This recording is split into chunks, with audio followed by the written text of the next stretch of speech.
Hey everybody, I'm Juwan, this is Hugo. So basically, I wanted to show everyone a very quick and simple way to not only make a harness, but also a correction collar, aka a choke collar.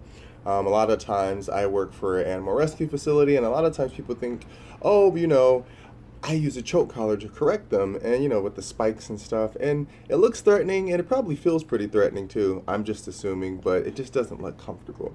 So I came up with a method that would really work, especially for correction. Just to put out there as a disclosure, this is mostly for large breed puppies and larger dogs.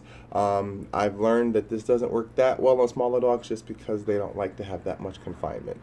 So with that said, you can use, now if you don't have a harness or anything, a lot of the times I don't like using these, but if I have it available, it's great, which is a nice just random little loop lasso.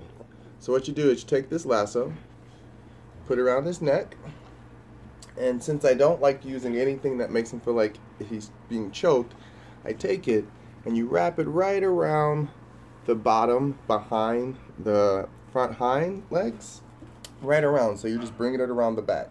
So now you have this loop, and then when you have this loop, you just take it, and watch me here, I'm just taking it and crossing it over, and literally taking my hand underneath the collar and pulling it through. And now you literally have not only a harness, but it's a choke correction collar. So the beauty of this example is, let me take this off of him now. The beauty of this example is that I like using this for this reason is, let's just do a brief history really quick. It makes him, first of all, with the harness, he feels secure walking with me, and it's not something where it's around his neck and he constantly feels like he's being pulled. They know exactly how they like to be treated, and you can tell by the way they react to you. Like he wants to go now. The other reason is that when he's on the harness and you have this type of setup that I showed you, when he's pulling, he realizes, oh, if I'm putting on this pressure, then I'm choking myself. Now with a regular collar or a choke collar, it's you pulling him to correct him.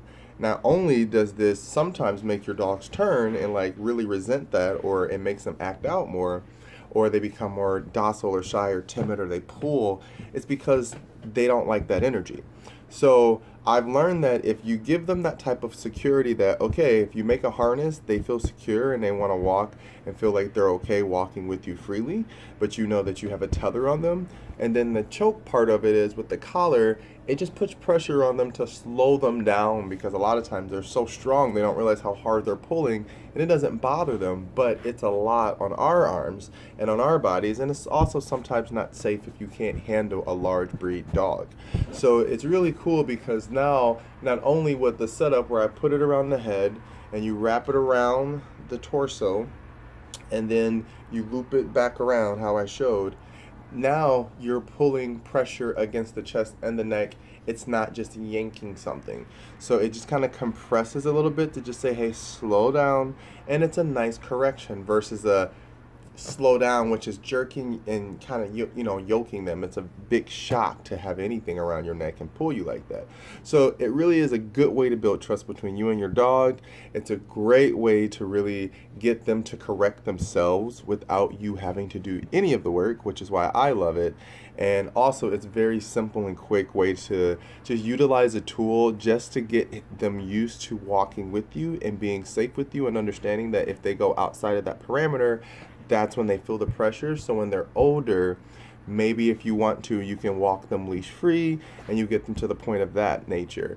But yeah, you really want to build that relationship with your dog so that you can get them off of this setup that I just showed you and just have them on a regular leash. So then when you're walking with them, they just walk with you versus pulling you. All right, I hope I didn't say too much too fast. Hugo, say bye, Bubba. He's down there having fun with his toys. He's very spoiled. But yeah, I hope the video is helpful to whoever watches it. Again, I'm Juwan. This was Hugo. Have a good one.